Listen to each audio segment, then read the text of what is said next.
Um, can I sing on a podcast? I often do. I have done this before, but Domino. Does that sound okay? I love it. Can I take it?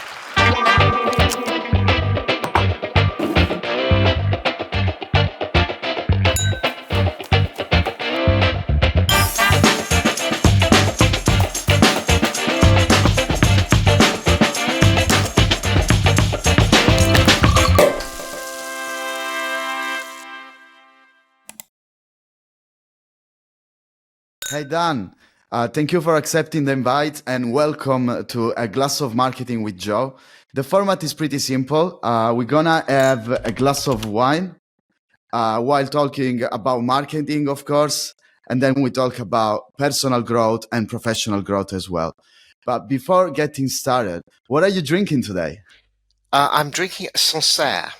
So a nice bottle of Sancerre.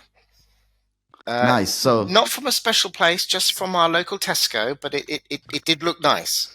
yeah, wines from Tesco are the best, actually. Okay. I'm kidding, but the Sancerre is from France. So is actually the grape is Sauvignon Blanc. It's one of my favorite grapes, to be honest. So you got like fresh citrus in there, green apple, and a little bit of hints of herbs. And I really like it because it has a very high minerality. So it's a good one, good choice, by the way. And probably the best Sauvignons come from France. You got the Polyfumé. Surely Yeah, they're good. you got South African. To be honest, one of the best ones is from New Zealand as well. And then you got the north of Italy, which is pretty good. Usually, Sauvignon Blanc needs, cold weather, and the best ones are the ones that come from a like the soil that needs to have a clay. So clay soil, this is what is giving it a minerality, right? So it's pretty good, to be honest. While I'm actually drinking a glass of Trebbiano, this is an Italian one. It's actually from Abruzzo. And it's more fruity than yours. It's less crisp. It's more round. What they really have in common is the minerality, because this also has a good minerality. So I chose this one, to pair the minerality. So at least we kind of feeling at the end the same thing. So Okay, brilliant. Cheers, man. Well, cheers. Thank you. Thanks for having me.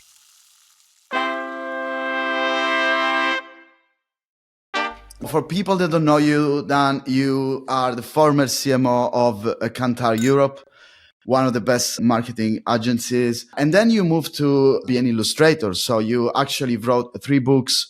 The 4th one is coming out soon.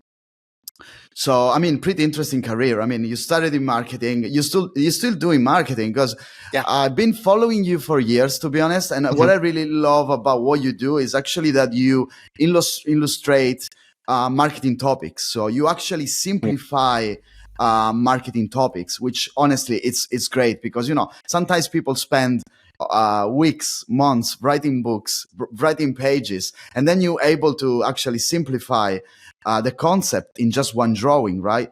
So I would like to start talking about the power of visual marketing, right? Because the visuals are key. The way of summing up the concept is key. So I would like to understand, how did you get there? What's your approach? Why are you feeling like people need more visual in marketing? Well, I think marketing can be seen as quite complex, quite confusing, quite vague in some senses. It's a combination of art and science, and people don't always fully understand it, I think. And I've always been passionate about explaining things clearly.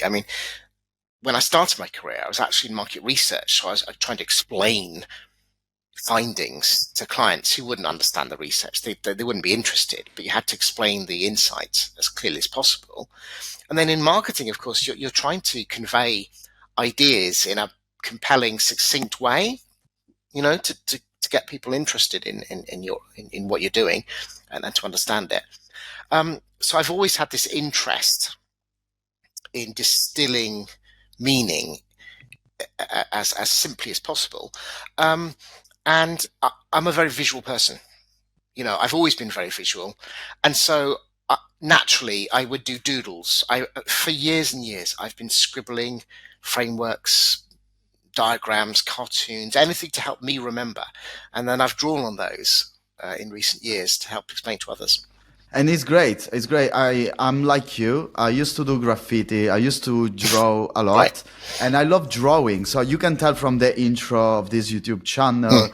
You can tell from the animation we adding to videos. Yeah. I'm a strong believer of the power of hand drawing in the digital world, because I Mm. feel like today, even with the AI, Yeah. everything is becoming more digital. Even like NFTs, even art is becoming more digital. It's becoming more vectorial, right? So getting back to actually end drawing and imperfection, I think is a nice touch.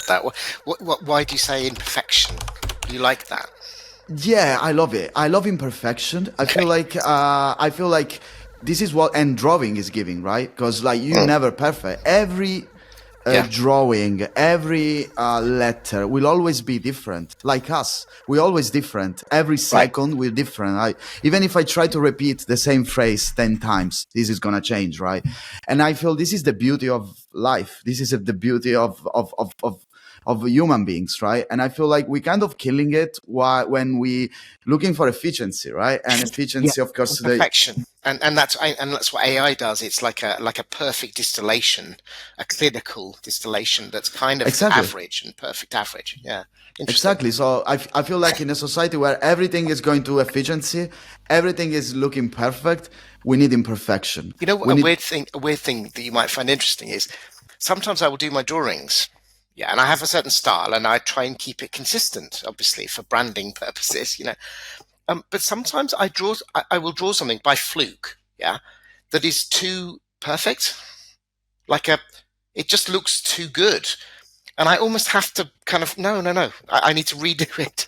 It sounds weird, doesn't it? But I'm kind of I'm trying to create that feeling of it being and just I real. think people can see that. People can see Right. that. When I look at your drawing, like you when you explain branding, or like the factors influencing a certain thing in marketing, people spend like Mm. hours making like 20 slides explaining something. You can just explain it in one drawing, right? So I think this is Mm. first of all the power of visual, but Mm. then secondly the power of imperfection, because I think Right. people relate more with something that it doesn't look too efficient. Actually, my biggest motivation is, and I'm not going to pick a book. Well, I could just pick one of these very Please do, yeah. well.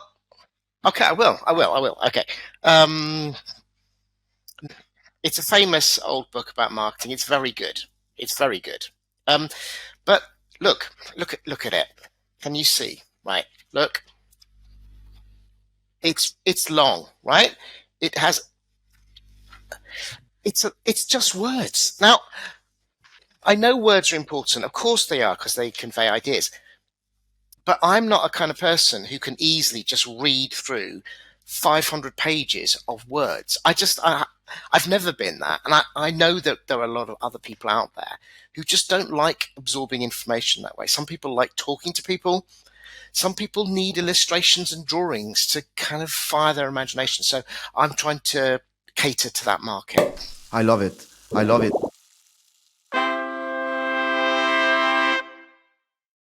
Everyone is studying and absorbing information in different ways. Yes. But even more today, where I feel like with TikTok, I think we moved from television, which was, I don't know, 1 hour long format, to YouTube, which made it 30 minutes, 20 minutes long format, to actually TikTok, which made it 15 seconds, right? So attention span is pretty low. And I feel this is why also, like, today there are so many podcasts, so many YouTube channels. Hello, everyone. Because I feel like people are becoming more passive. So if you think about it, the effort you need to put in place in reading a book, it's higher than actually just being passive and listening or watching to something. So of course the way of absorbing is different, right? I think, like when people actually listening to books, right? So instead of reading it, you passive to that. So I think this is one thing. So the attention span. The other thing is actually that when you draw something, people can look at the bigger picture. So it actually makes it easier to absorb information, right? Well, that's the idea. I mean, I literally, I do believe that you can create a visual that can explain something quicker and more efficiently than three sides of text. Definitely, no question about it. Um, just you can use dimensions, you can use ideas, you can use metaphors that take long to explain in words, but are instantaneous through visuals. So it can be a very efficient and quick and powerful way of communicating, the ideas. It's interesting you talked about audiobooks, because when you think about it, okay, a great piece of art, a book. If you listen to the audiobook, you could argue, yes, that's more passive because you don't have to actively read, you're just listening, which is easier. But it's the same ideas. You're still absorbing and understanding the same concepts that the writer wanted to convey. So I don't have any problem with that. I think that's absolutely wonderful if more people are discovering great literature and other content through audio. Don't you think we more passive? Because I think there Yeah. is more effort in reading 10 pages than listening to Then to that's 10 fine. There's no pages, wrong right? with that. There's nothing wrong with that. I don't think. Just to get a good example, I just came to me when you were talking there, which is there's a nice analogy you can use, and I've drawn this, and I call it something like the topology of customer relationships. The idea is that most people spend most of the time in a kind of just a normal, okay relationship with their provider. And you can imagine a hill, and that the ball, the consumer, is wobbling about in this kind of small, shallow well at the top. But then, if they have a bad experience, they might be tipped over this little well down into a difficult place to come back from, and that's what happens. So, and on the other side, actually, if they have a particularly good experience, they might be taken to another level. And I think just the analogy of height and hills could help people understand the concept in a way that would be very difficult to do if you didn't use visuals. I love it.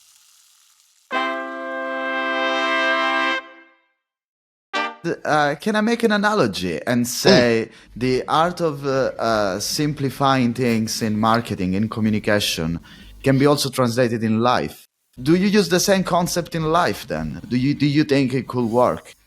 I'm not quite sure what you mean. I mean, no, I don't. I don't. When I'm talking to my wife, I don't say, "Hang on, here's a flip chart. I just need to describe this in a visual."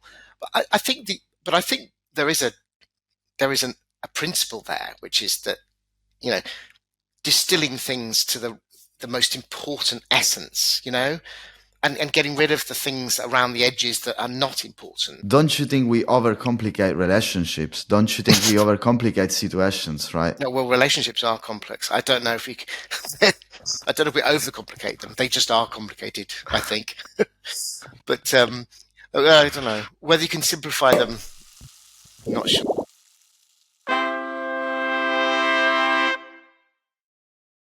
So we are in a society where, of course, everyone is talking about performance marketing, because I think the beauty of marketing today compared to yesterday is that you can actually measure, right? So this is why we talk about performance marketing, because you can actually measure the performance. You can actually, understand how much you're paying per clicks, how much you're paying per users, how much you're paying for conversions, and etc. Right?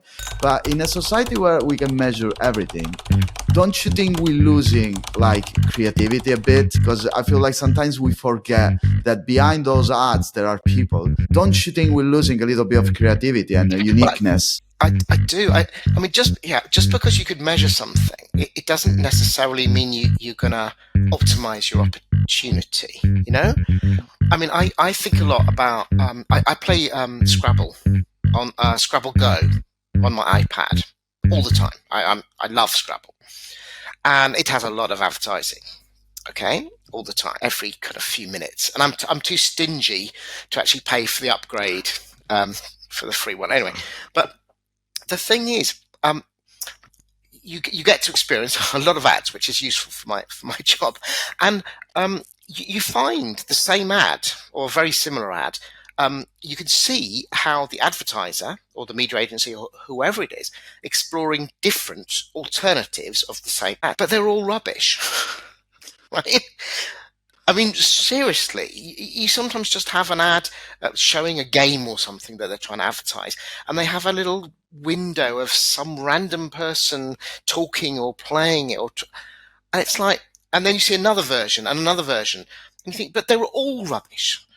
So yes, you can optimize. You can pick the best of those 5 rubbish versions, but that doesn't mean to say you couldn't have created something that is 20 times more powerful and efficient and sales effective if you had understood, if you'd been able to leverage creativity in its greatest sense. With data, we can better optimize creativity, right? Because among like 5 different creatives, we can understand which one is performing best in terms of, you can identify the stronger ones of the ones that you have. Probably because of Canva and all of the other, apps, they decrease the entry barrier to being to actually build creatives, right? Because I'm not a graphic designer. I can install Canva, get the premium account, and just start tomorrow and do something, right? But the thing is, I feel like now everyone can do it, so there is a huge average.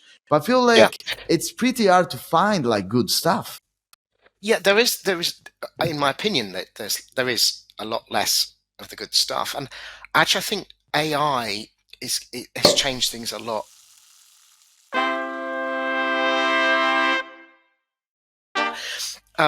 There is evidence that AI, on average, can do a better job than your average creative these days, and I can believe that because, just like I've said, I've seen some really poor creative advertising in the last few years. I mean, that's just from my opinion, based on my experience from the 1990s onward.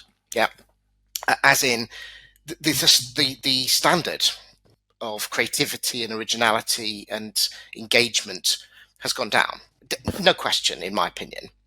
And AI can at least, can use all this average, this stuff to create something that's reasonably good.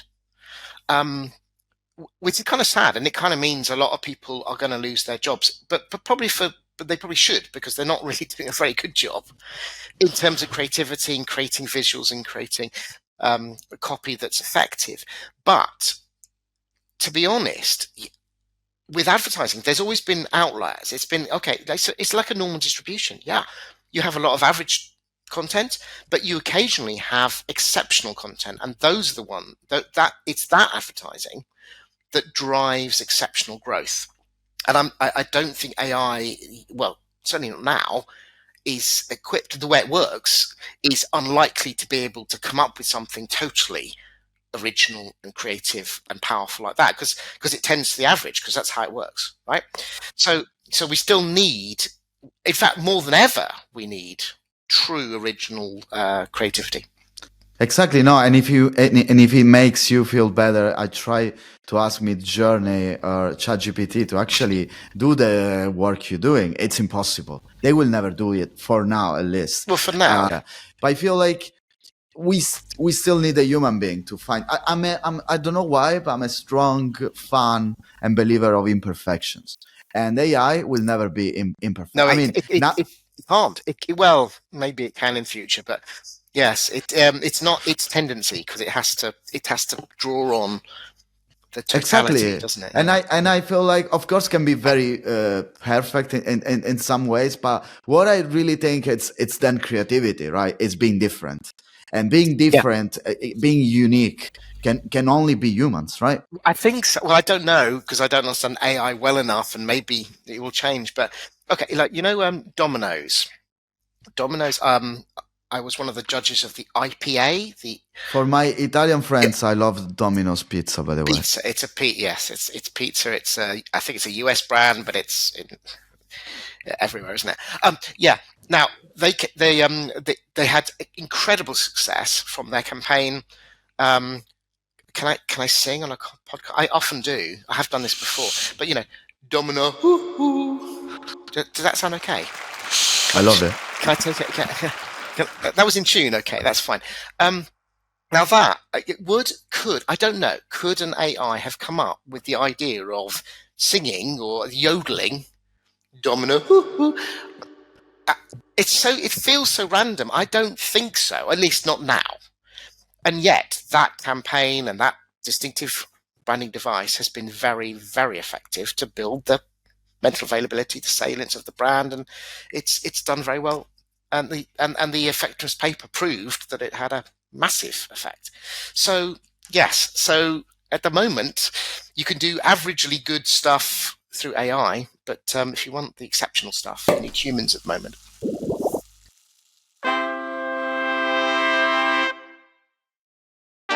Yes, so at the moment you can do averagely good stuff through AI, but if you want the exceptional stuff, you need humans at the moment. I totally agree with you. I feel like we need humans.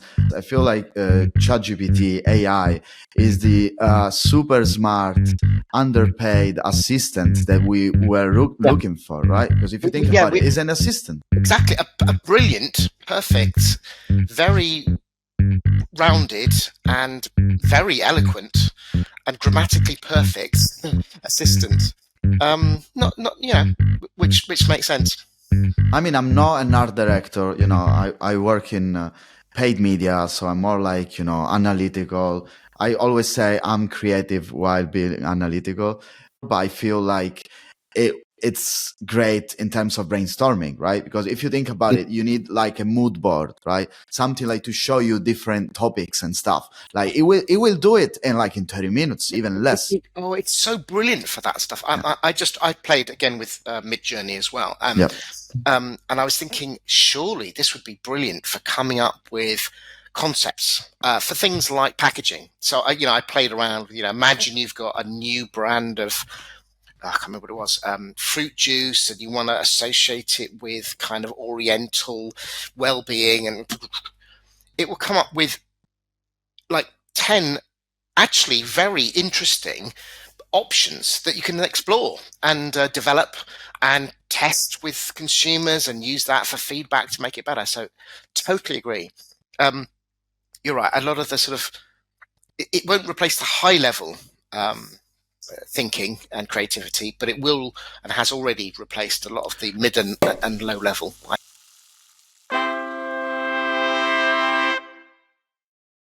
Getting back to attention, right? So we said there is a very short attention span today in the TikTok society, right? 15 seconds. There are so many ads. Like today, in the past, if you wanted to advertise, you need to have a big budget. Today, you can just start like a Google account, a Facebook account. You can spend £5, €5 per day, and you show ads to people, right? So every day I see so many ads, so many messages. So in a society where there is a lot of quantity, and as we said, probably there is low qualities, it's pretty hard to find, like high quality ads. Of course there are, because it's full of very talented people around. But in a society where everyone is looking for attention, but people attention span is lower, probably is the lowest. How do you think we can actually get people attention? I don't think it's any different from how it's always been. It's just more competitive. I think there are some principles about how you can grab attention that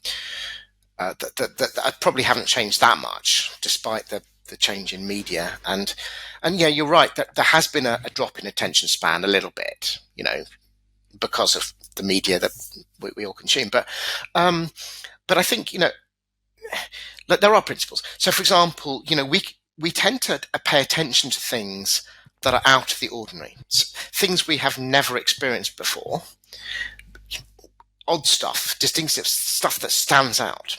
And that's like human nature. It's like our programming is to watch out for things that might be unfamiliar or potentially dangerous or potentially cool. Who knows? Whereas stuff we've seen again and again and again, the boring stuff, the mundane stuff, the stuff that looks very familiar, we don't pay any attention to it. So again, it's back to your point about creativity and originality. So things that people have never seen or experienced before tend to get more attention in the first place. And if they grab attention and they generate emotional response of some sort. Again, you pay more attention and you're more likely to remember it. So those principles have never changed. And so, it's more about how can we access the talent that can help us create this kind of marketing and advertising, that actually does that. And like you say, the average is not that. It's all very familiar and boring, and AI doesn't necessarily do a good job because it's just copying what's happened before. It's pretty interesting when you talk about talent. So when you talk about talent, and I work with universities, do you mean hiring talent, so finding the right talent, or actually educating the talent? Well, definitely. Well, clearly both. I mean, I think. I mean, back in the, let's say, 90, I can't go before 90s because I started work in 1990. Okay, so but in the 90s, a lot of the most creative people in the world, let's say, coming out of university or not necessarily out of university at all, but they would be drawn to the advertising world because it was high paid, it was cool, it was interesting, and you got some amazing creativity that came out of that. I think these days, I'm not sure that that's true of the advertising world anymore, or at least currently. And a lot of those creative people are doing other things. What They are they are doing? creating their own channels. They're doing their own, like say, TikTok or YouTube channels, and they are generating money for themselves rather than going into, say, an advertising corporate It's a great agency. point. It's a great point. And this is why we are in the society of content creators, right? Because you Yeah, see like smart kids just with a camera doing like amazing YouTube videos yeah, and sometimes you think if these people were working for an agency, right? They will do great ads. And probably they're doing ads by yeah. themselves, right? But I think, but advertisers are learning this, and therefore now, a big part of advertising is looking for talent in social media, in particular, and partnering with them when it's relevant for their brand. And so it's just advertising has to evolve to say, okay, we're not going to go to a big creative agency for our originality and creativity, but we do need to still find it. It just maybe we have to find an influencer and a creative on YouTube or TikTok or Yeah, somewhere. because if you think about it, I mean, influencers, the evolution of word of mouth, because, in the Yes, past you were yes. trusting your best friend. Now your best friend, which you never met in person, is actually online. Yeah, and also your best friend with that word of mouth. Some of them can reach hundreds of thousands of people. I think because of, the new platforms, the new medias, there is also the democratization of, exposure, right? So in the past, if you wanted to show everyone your art, you had to work for a big brand and Yeah, making a disruptive advertisement where today you can actually do your own thing, right? So you become your own media, you become your yeah. own channel, and then it's up to you on how to express it. So I think it's very interesting when you said we lost talent because the talent is doing his own It's things, right? it's doing its own thing, and actually, weirdly enough, that's kind of I've never thought about this before, right? That's kind of my experience because I worked for 29 years, I think it was, for what became Kantar. It was Millward Brown and Kantar. And I was always, well, I like to think anyway, I was always creative.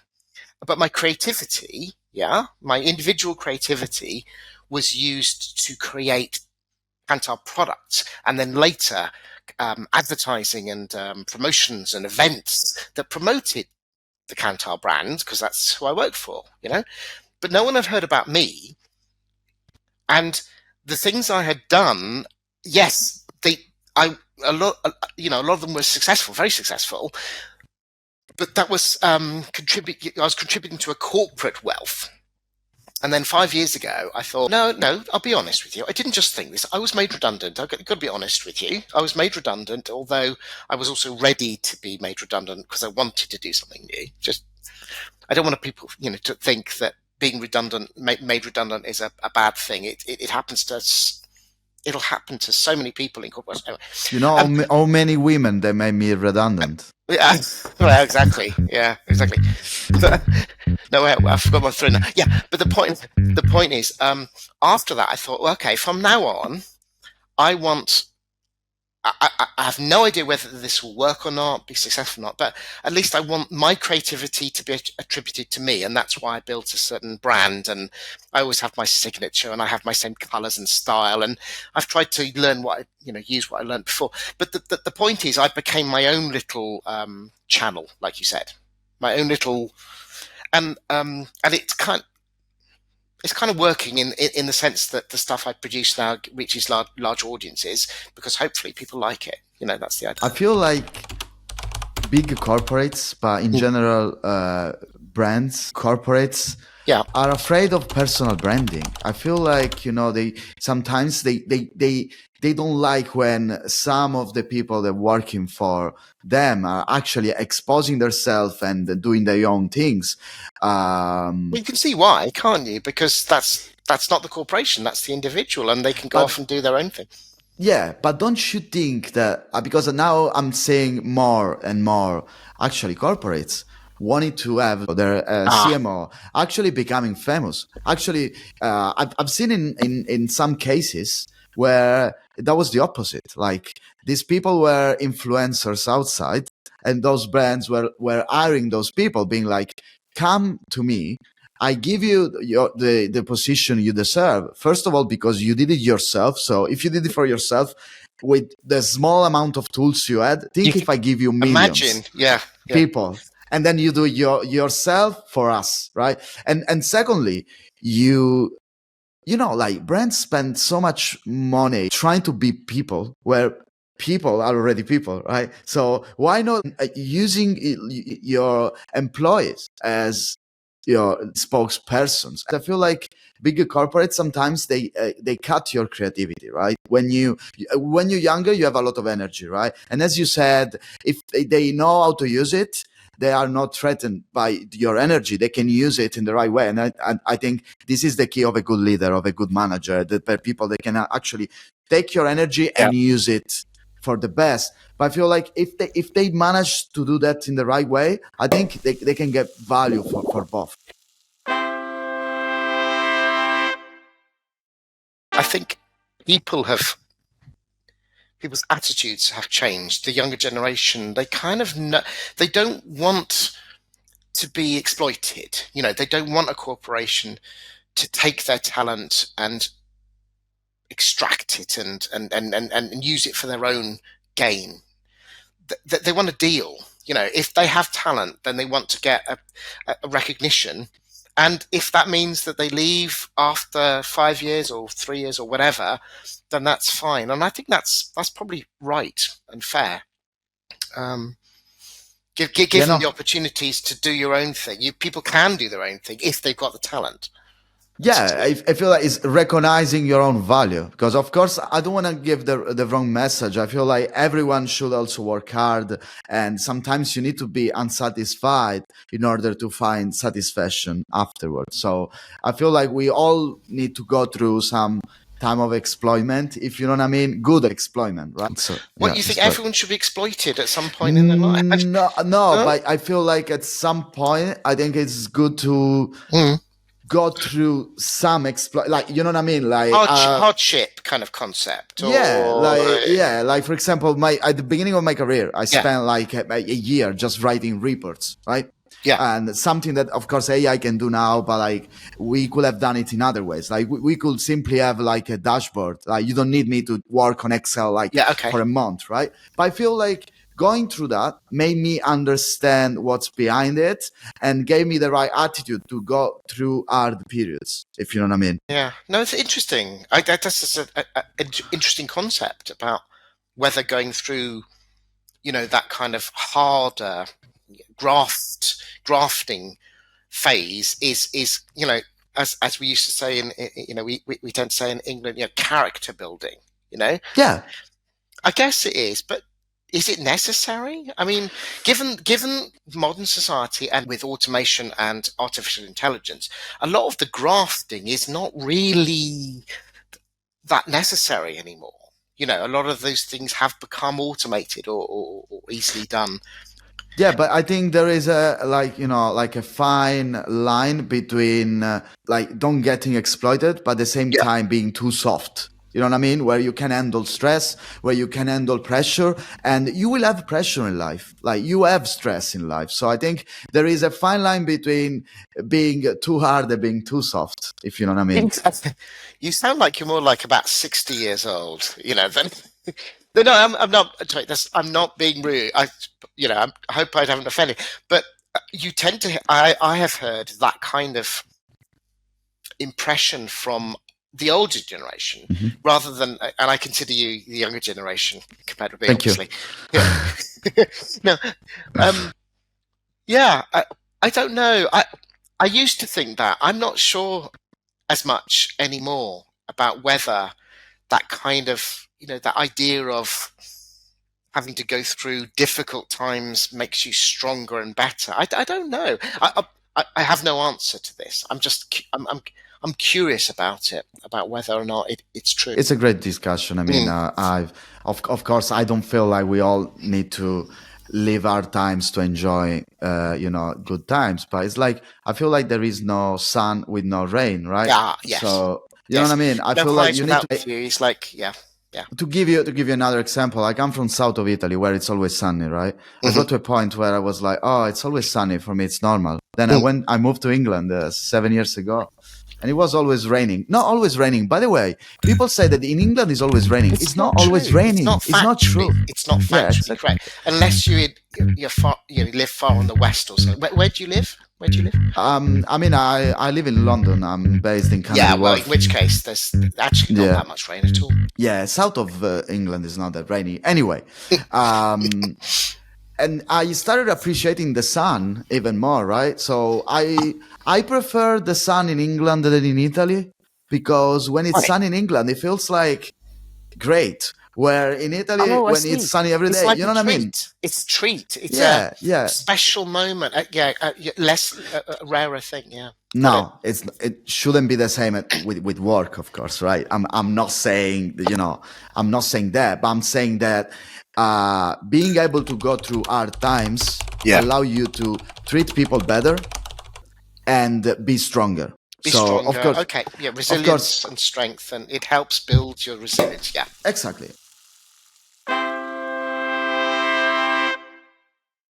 You already said you've been made redundant, but it's not an excuse, right? Because like people are made redundant every day, and then they go to another corporate, they go to another brand, are secure, they can find secure jobs. Why you decided to be like, oh, you know what, I'm going full independent, and I'm gonna Right. do my own thing? Yeah. Yeah. Okay. Well, yeah, but part of that is just being fortunate, I think, because it, um, it was after, like I said, nearly 30 years of secure employment through times of growth in the UK and the research and marketing industry. So, so by the time I got to that point where I had a choice, I had enough a buffer, a financial buffer. So I had the opportunity to say, well, let's see what happens for the next few years. Let's not go to a secure job. Let's see if I can succeed as a freelancer. Um, and I was lucky that it did work, But I'm not sure I would have felt the same if if it had been 15 years earlier. No, no savings. That would have been a big risk, with children at the time who I was still supporting, and also because 5 years ago my children are already left home, so it kind of changes things. So I guess it was luck. There's a big element of fortune and timing, I think. Yeah. By the way, I think touching the topic of work and passions, right? So I feel like everyone should follow their passions. But as you said, you need to be lucky to follow your passion sometimes because Sometimes, yeah, you need, yeah. there is a cost to freedom, right? And everyone sometimes has to pay, right? So I really like the idea of following your passions. Like, for example, for me, this is a passion, right? It's a way of expressing myself as well, right? And I really admire people when they have the guts, the courage to follow that. But sometimes courage and guts is not enough. How do you find your work-life balance then? I mean, for sure, it's harder to find it when you don't like your job, essentially, when you're doing something more for the income and less for yourself. But like, how do you find that work-life balance? Because, you know, you usually say, uh, make your passion your job and you will never work one day. I don't agree with that, because I feel like once you make your passion your job, you start hating your passion, because the good thing about the passion is that you do it when you feel you want to do it. Where I feel like when you started drawing because of your job, then you need to respect some deadlines. You need to do it for certain clients. Yes. So you need to draw even when you don't want it. So how do you find that balance? It's a good question. I do think there is some truth in you know, the idea that if you can pursue your passion, then it doesn't feel like a job. Like at the moment, I get an interesting mix of work coming in, right? I guess I do some ongoing training. Yeah, it's secure, it's ongoing. I train people about marketing. It's great, and I quite enjoy it, you know, because I meet different people and it's interactive and it's fun. But I also get some money from drawing illustrations to bring alive marketing concepts or to illustrate a business book or something like that, and that's growing. And I'll be honest with you, if like I get one of those commissions that, around illustration, I'm really happy. I'm happy I'll do it on Saturday evening. I'll do it on Sunday morning. I don't care, because I love doing it. So therefore, I can spend longer on it, make less money, and still feel more fulfilled. So I think there is definitely some truth. If you have the opportunity to do it, to make money, even if it's less money, from the things that you just like doing, your passion, you enjoy it. So yeah, I'm a big fan. If you have the opportunity, I would go down that path if you can, personally. And I mean, considering what you said, I was gonna ask you, what's your definition of happiness? What's your definition of success? But probably is following your passions, right? Yeah, I think so. I don't have a definition of success. It's too big. It's too. I have no idea what success means in life. It's a huge question in my head. I think probably success is being at peace with yourself would be. I look forward to that moment. You know, being at peace with yourself, feeling that you've done right by the people around you.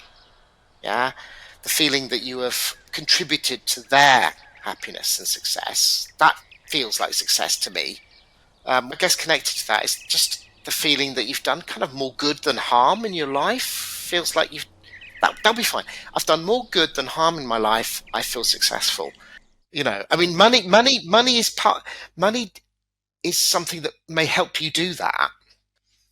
But my biggest conclusion is, and that's only from a position of having made money, right? Once you've made enough money that you don't have to worry about money, then after that, it's about these other things I just mentioned. Does that make sense? So probably the summary is love, right? Well, yeah, I was going to say that, but it felt a bit. I'm British, so I don't tend to express these kind of emotional. Yes. What you said. Different shades of love, right? Because Yeah. like making other people happy, even like through your job, right? Through following your passion. Your passion is a way. Following your passion is a way of loving yourself, right? Yeah, loving yourself, and then and doing right by other people, loving other people. Yes, you're right. I had the most wonderful note from someone. I used to be their manager about 10 years ago or so, more than 10 years actually. And I hadn't realized this, but she sent me a note. I can't remember what precipitated it, and she said it was a lovely message saying that how much she appreciated something I had done when I was her manager, which was basically just creating a flexible working week. Yeah. And this was a time that she was quite vulnerable.